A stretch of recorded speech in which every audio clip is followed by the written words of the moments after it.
जय हिंद बच्चों। Sound chapter है 9th क्लास का। हिंदी में इसे ध्वनि बोलते हैं। तो ये कुछ क्वेश्चन है जो हम करेंगे रिवीजन में, और ये मैं मानता हूँ ये जो क्वेश्चन मैं करवा रहा हूँ वो आपके पेपरों में आएंगे। इसमें कुछ MCQ भी दिए हैं मैंने। तो क्वेश्चन नंबर 1, ध्वनि क्या है? What is sound? हिंदी में भी लिख रहा हूँ जिससे हिंदी वाले बच्चों को कोई समस्या ना हो। ध्वनि क्या है? What is sound? तो बेटा sound is a type of energy. Sound is a type of energy. ध्वनि एक प्रकार की ऊर्जा है। ध्वनि एक प्रकार की ऊर्जा है जो sound is type of energy which travel with medium type of energy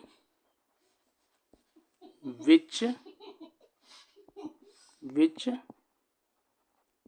travel in medium. ये मीडियम में ही ट्रेवल होती है। ध्वनि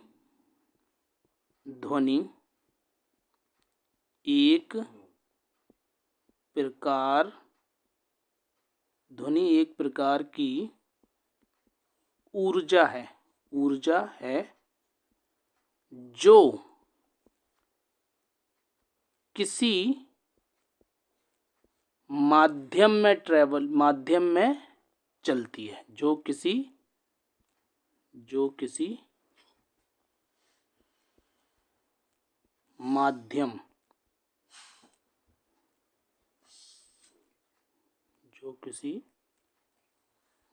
माध्यम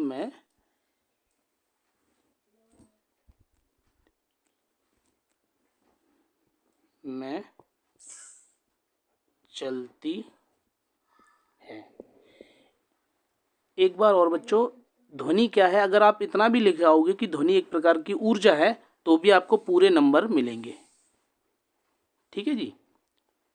और इंग्लिश में it is a type of energy. Next question आता है बच्चों, speed of sound depend on temperature. क्या ध्वनि तापमान पर निर्भर करती है? जो ध्वनि की रफ्तार है वो तापमान पर निर्भर करती है। क्या ध्वनि की चाल तापमान पर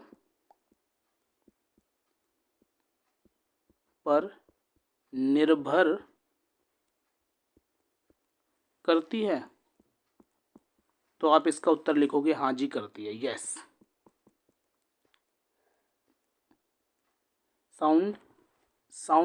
speed of sound is depend on temperature. कैसे पता चला हमें? जैसे 0 डिग्री सेल्सियस पर जो आपकी स्पीड ऑफ साउंड 321 मीटर पर सेकंड होती है, और इसी प्रकार 22 डिग्री सेल्सियस पे 344 मीटर पर सेकंड होती है। तो इससे हमें यह पता चलता है कि ध्वनि की रफ्तार जो है वो टेम्परेचर पर डिपेंड करती है। सर्दियों के दिनों में जो साउंड की स्पीड होती है वो कम हो जाती है as compared to the summer, और गर्मियों के दिनों में जो साउंड है वो बड़ी तेज़ी से चलता है क्योंकि गर्मियाँ होती है उस टाइम। ठीक है बच्चों, नेक्स्ट क्वेश्चन।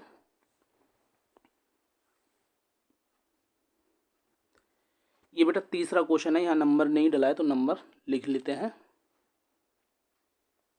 3rd।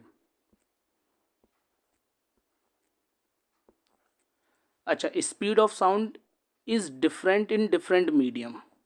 यस, जो ध्वनि की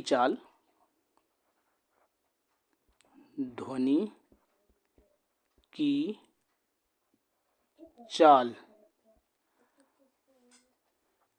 अलग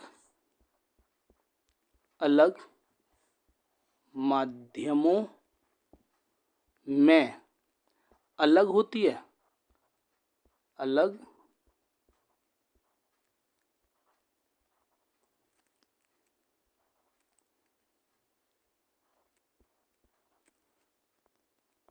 अलग होती है।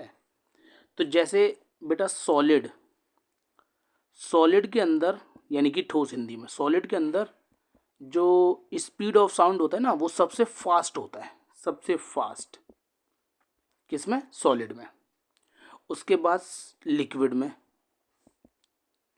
और बेटा सबसे कम जो स्पीड होती है वो साउंड की वो होती है गैस में, यानी कि द्रव में। द्रव में सेकंड नंबर पे और गैस में तीसरे नंबर पे। ऐसे सॉलिड में सबसे, ठोस में सबसे तेज गति से ध्वनि चलती है, द्रव में सबसे मीडियम गति की, और गैस में सबसे कम गति की।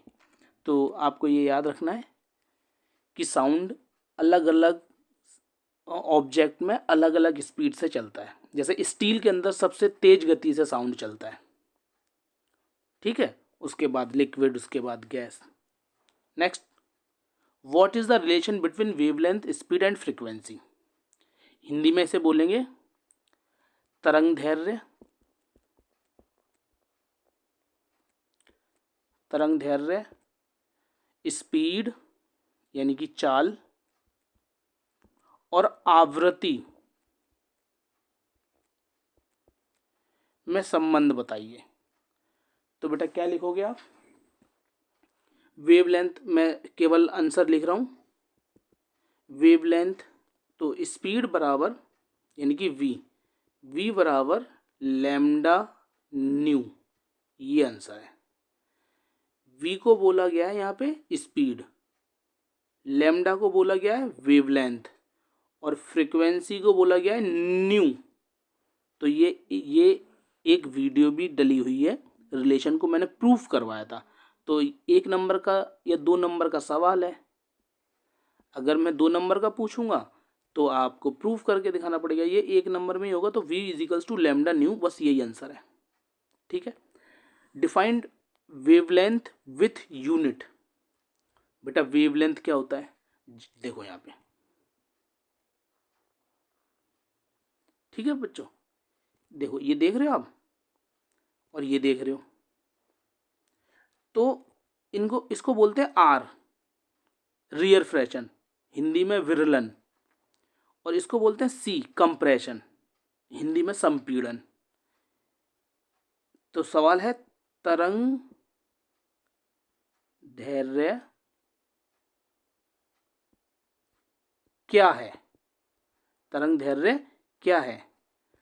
तो बेटा 2 सी के बीच की दूरी या 2 आर के बीच की दूरी को तरंग दैर्ध्य कहते हैं। 2 सी के बीच की दूरी या 2 आर के बीच की दूरी को तरंग दैर्ध्य कहते हैं। क्या बोला मैंने, दूरी, डिस्टेंस। इंग्लिश में द डिस्टेंस बिटवीन, लिख लो अपने आप, द डिस्टेंस बिटवीन 2 सी और 2 R is called wavelength. Wavelength is denoted by lambda. Wavelength को लैम्डा से दर्शाते हैं। तो क्या है, डिस्टेंस है, मैंने बोला ना 2 सी और 2 आर के बीच की दूरी। तो बेटा जब भी दूरी की बात आएगी तो दूरी को तुम किस में नापते हो, मीटर में। तो व्हाट इज द ऐसा unit of lambda, it's metre. Easy हो गया, यूनिट भी बता दी और मैंने डेफिनेशन भी बता दी। नेक्स्ट,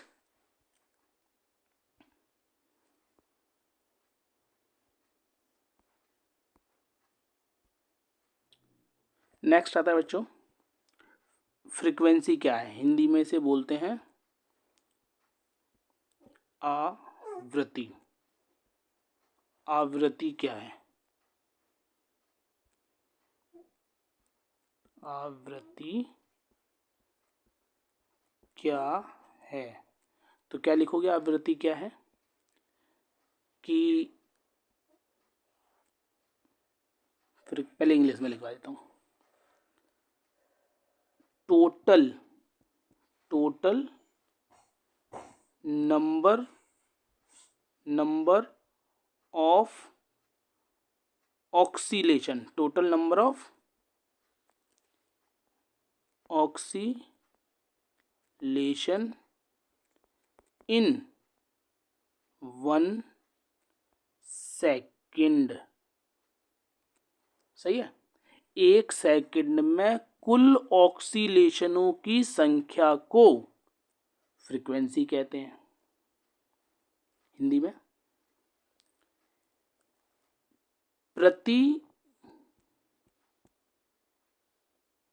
प्रति सेकंड में प्रति सेकंड में कुल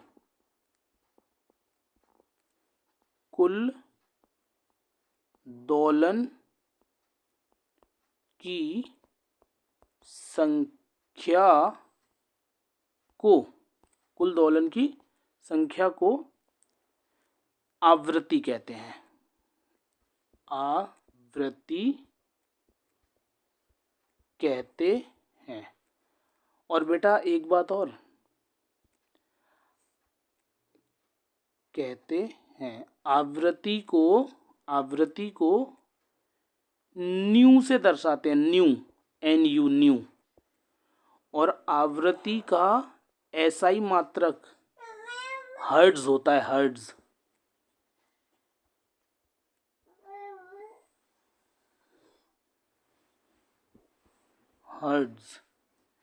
HZ हर्ट्ज। हिंदी में भी हर्ट्ज और इंग्लिश में भी हर्ट्ज। बहुत आसान सा है। ठीक है बेटा, इधर आ गया तो तुम ये मत सोचना कि पूरा पेज भर गया, कोई नहीं, यहाँ समझा देंगे। तो ये उतार लेना। ठीक है बच्चों, मैं ये काट रहा हूँ, आप ये स्टॉप करके यहाँ उतार लेना। फिर अब मैं दूसरा आंसर लिखवाऊंगा। यहाँ पे इसे काट रहा हूँ।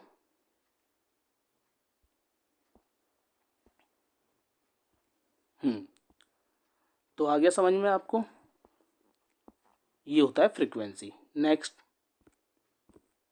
देखो बच्चों, व्हाट इज पिच, हिंदी में तारत्व क्या है।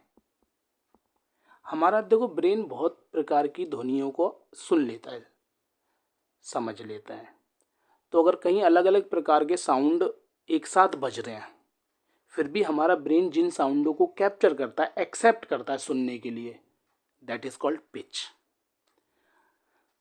अब पिच कई प्रकार की, जैसे लो पिच, हाई पिच, यानी कि तेज ध्वनि होगी तो हाई पिच, सॉफ्ट होगा तो लो पिच। ठीक है, जैसे ह्यूमन में जो मेल होता है उसका हाई पिच होता है, जो फीमेल होता है उसकी लो पिच होती है, ये भी याद रखना है तुम लोगों को। तो how can brain detect any frequency, that is called pitch. हमारा मस्तिष्क किसी भी ध्वनि को किस प्रकार सुनता है, पिच कहलाती है। Next, relation between sound and light. बेटा ये क्वेश्चन पेपर में नहीं आएगा, लेकिन फिर भी तुम्हारी एक्स्ट्रा नॉलेज के लिए ये मैंने क्वेश्चन दिया है। साउंड और लाइट में क्या डिफरेंस है। तो सबसे पहले आप लोग क्या करेंगे, हिंदी में ध्वनि और प्रकाश में क्या डिफरेंशिएशन है, क्या अंतर है। तो सबसे पहले तो डेफिनेशन लिख दो। दोनों ही एनर्जी के टाइप हैं, लाइट भी और साउंड भी, दोनों ही एनर्जी के टाइप हैं बेटा। दूसरा, जो साउंड है ना, सेकंड पॉइंट, इसका सेकंड पॉइंट, जो साउंड है वो केवल मीडियम, माध्यम में ही बहता है।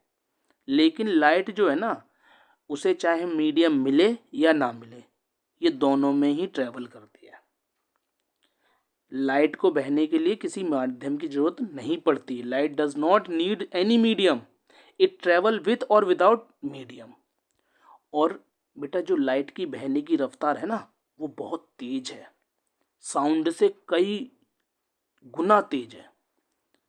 ठीक है, लाइट की रफ्तार यानी कि स्पीड ऑफ लाइट, मैंने स्पीड ऑफ लाइट को सी से डिनोट करते हैं। जब आप बड़ी क्लासों में जाओगे ना तो स्पीड ऑफ लाइट को सी से दर्शाते हैं। Speed of light is more than speed of sound, more than speed of sound. चलो अब अगला करते हैं। तो बेटा आपको 8 क्वेश्चन समझ में आ गए। Next, why we see light first in lightning then it's hearing sound. Question ये है कि जब बिजली कड़कती है, लाइटनिंग होती है, तो हमें लाइट पहले दिखाई देती है, प्रकाश पहले दिखाई देता है ना? देता है ना? बारिश होती है तब हमें प्रकाश पहले दिखाई देता है। उसके बाद में हम लोगों को बेटा उसके बाद में हम लोगों को उसका साउंड सुनाई देता है। तो रीज़न क्या होगा इसका? क्या कारण है? हिंदी वाले इस सवाल को ध्यान से समझें कि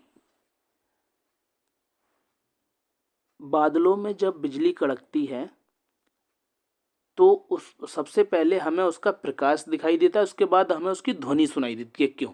या ये दूसरे प्रकार से भी क्वेश्चन आ सकता है पटाखों के ऊपर, कि जब हमने रॉकेट चलाया तो रॉकेट का सबसे पहले जब ऊपर जाके फूटता है तो हमें उसकी लाइट दिखाई देती है, उसके बाद हमें उसका साउंड सुनाई देता है। क्यों? Because speed of light is more than speed of sound. Speed of sound बहुत आसान सा आंसर है, यही आंसर है बस। कि हिंदी में इसे लिखेंगे प्रकाश की चाल, प्रकाश की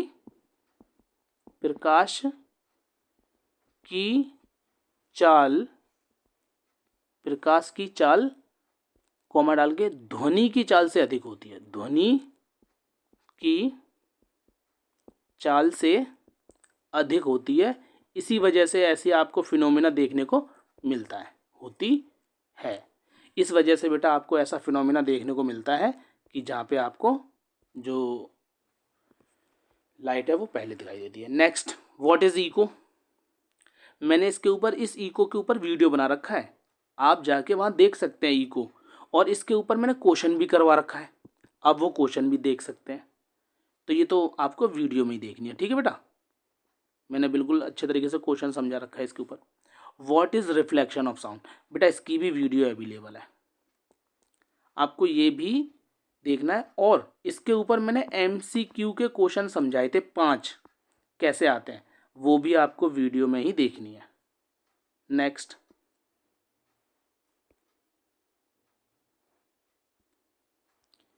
अब बेटा कुछ MCQ आ जाते हैं, जैसे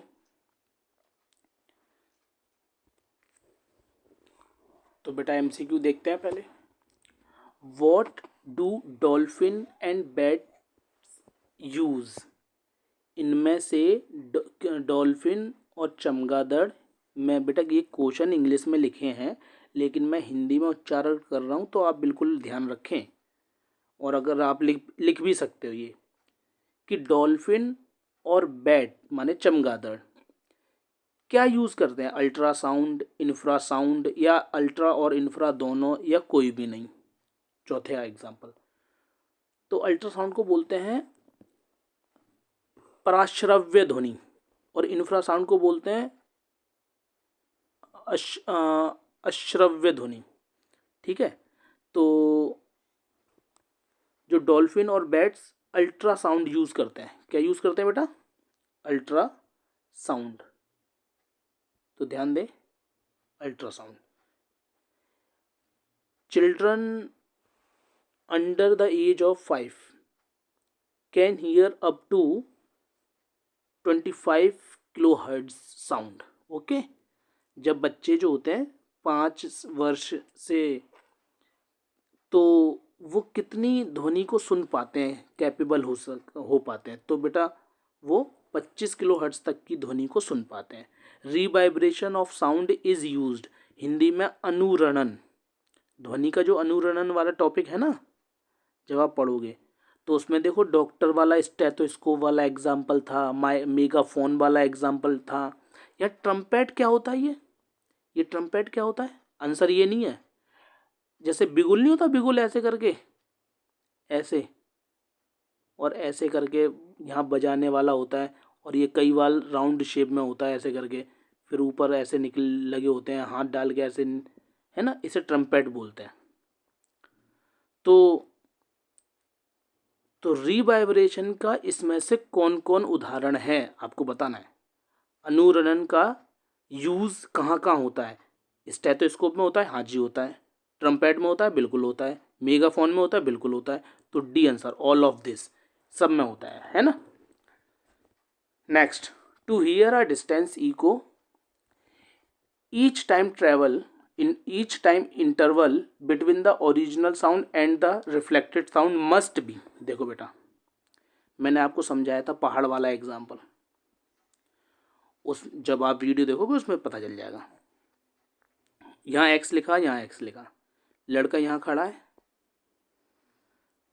क्वेश्चन ये पूछा है कि आवाज गई, जो लौट के आवाज आई है, यानी कि कोई भी आवाज हम कितने टाइम में सुन पाते हैं।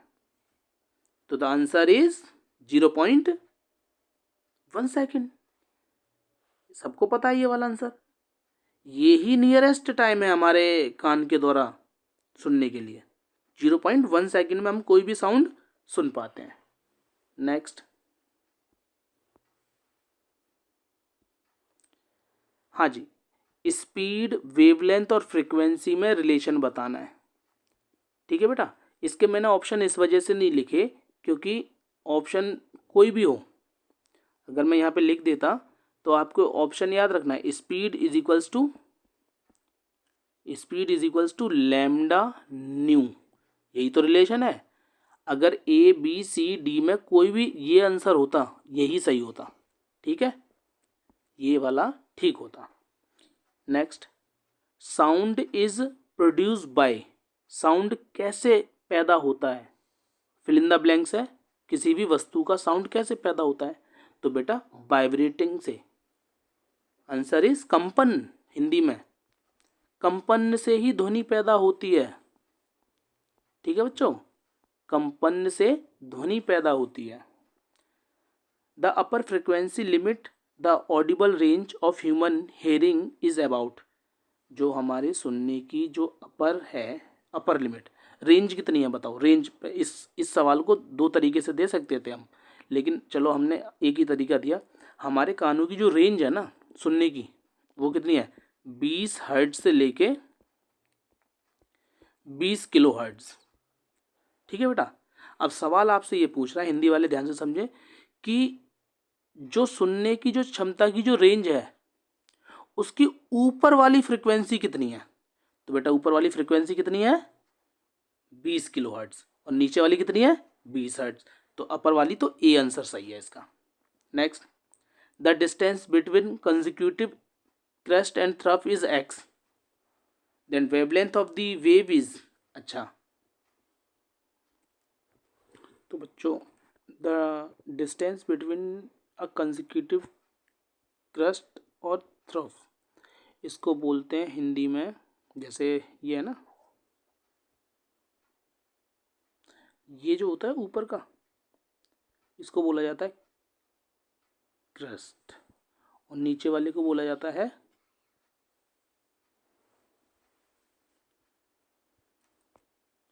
नीचे वाले को बोला जाता है बेटा, नीचे वाले को बोला जाता है थ्रफ, हिंदी में गर्त और श्रृंग, श्रृंग, ये देख लो यही लिखा हुआ है ना। तो कह रहा है कि इनके बीच की दूरी x है, तब वेवलेंथ क्या होगी, डायरेक्ट याद रखो 2x होगी। कितना होगा, x plus x is equals to 2x, है ना। तो आपसे तरंग दैर्घ्य पूछ रहा था, तो तरंग दैर्घ्य 2x होगी। Next, if the speed of sound, ध्वनि की चाल v 221 मीटर प्रति सेकंड है, सॉरी 321 मीटर प्रति सेकंड, और टाइम कितना दे रखा है, टाइम बराबर, time is equals to 8 second. तो बेटा आपसे डिस्टेंस ट्रेवल करने को पूछा, तो हमने पढ़ा है फॉर्मूला, क्या पढ़ा है, x is equals to v cross T upon 2। देखो बेटा v का मान दे रखा है ना, t का मान दे रखा है, अपॉन में 2 दे रखा है।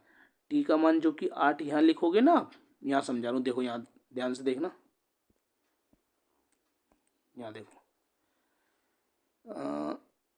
x is equal to v का मान 3 2 1 321 मल्टीप्लाई 8 डिवाइड बाई 2, 2 4 जा 8।